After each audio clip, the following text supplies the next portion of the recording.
Welcome to the Rooted Word, where we study the Bible with all seriousness. I'm a missionary here in Ukraine, and I depend on your donations to live, pay rent, buy food, and do ministry to the Ukrainians who are hurting. They're in severe pain over the invasion, and I'm here ministering the gospel to them. In addition to that, I'm translating the oldest Bible in the world, but I'm first transcribing it, which has never been done. Parts of it have been transcribed, but incorrectly, inaccurately, and other manuscripts interjected in the middle and in whole parts of it. So I'm faithfully looking at every single letter and transcribing that without changing anything. Then from that text, I'm translating this into English with a new methodology that is extremely accurate. It does not depend on synonyms and interpretations and metaphors and figurative speech and changing the testimony of God. We're presenting to you just what it says. So you can donate to the ministry in the link down below. I absolutely need your donations this time of month. My rent is coming due, but also I need money for food. So please find it in your heart and donate down below in the link. And now, on with the lesson. So, in the last video, we looked at Matthew chapter 3. And now we're going to look at what Luke has to say in this same area of the ministry of Jesus. We're looking in Luke chapter 3. It happens to be in the same number for the chapters. Here in verse 7, you can see here at the top, "Then he said to the multitudes that came out to be baptized by him, 'Brood of vipers, who warned you to flee from the wrath to come?'" Now we immediately see a difference, because that was said to the Pharisees and Sadducees who came out. In this context, it's said to the whole multitudes. "Therefore, bear fruits worthy of repentance. And do not begin to say to yourselves, 'We have Abraham as our father,' for I say to you that God is able to raise up children to Abraham from these stones." That says the same thing. But he's telling all the people who came out that don't count that you are saved just because of this event, that you were born with the genetics that come from Abraham. You can directly apply that, as I said before, to those who think that once they are saved, they are always saved, regardless of what they do. This says, bear fruits worthy of repentance. And if you're not doing that, you're not doing that. And God will raise up other children from the stones. "And even now the axe is laid to the root of the trees. Therefore every tree which does not bear good fruit is cut down and thrown into the fire." And he's warning all the people, not just the Pharisees and the Sadducees, but especially those who think that they don't have to do good in order to be saved. Well, if you think that, and you're not going to do good, then you will not be saved. That's what it says right here. The axe is at the roots of the tree, ready to cut you down, throw you into the fires of hell, and you still hold on to that abomination of men. When will you learn?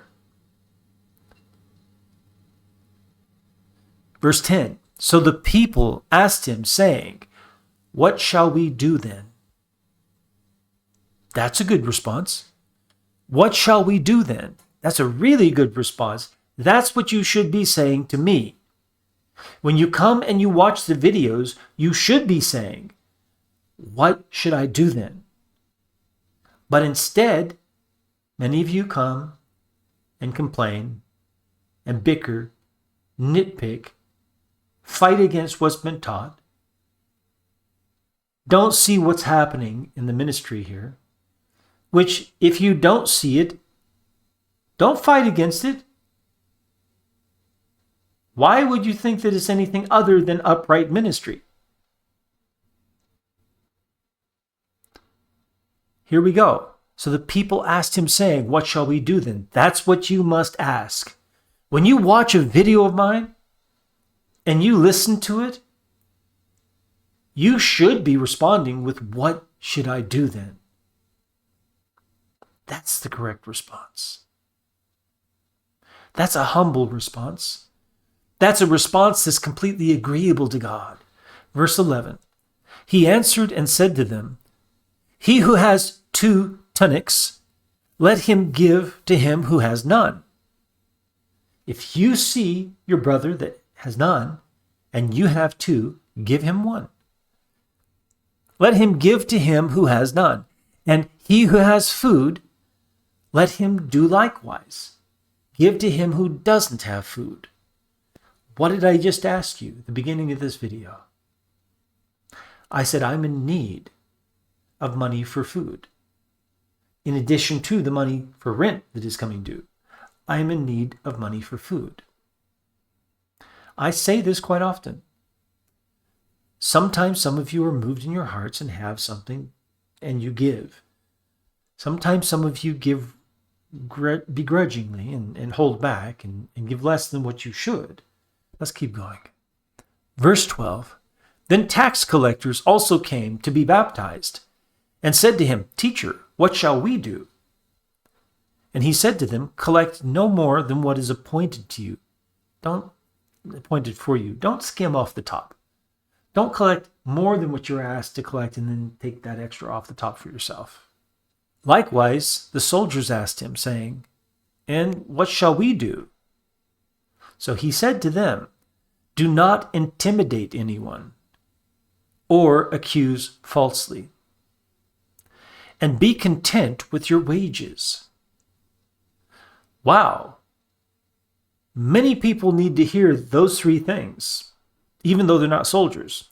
Do not intimidate anyone. Have you done that?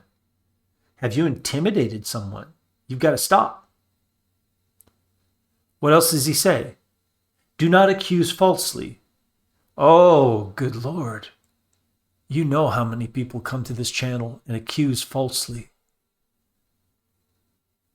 And yet they haven't carefully read Luke 3. And be content with your wages.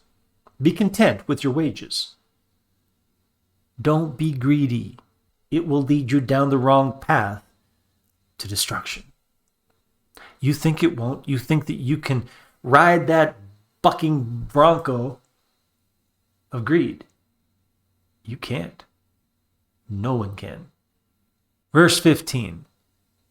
Now, as the people were in expectation,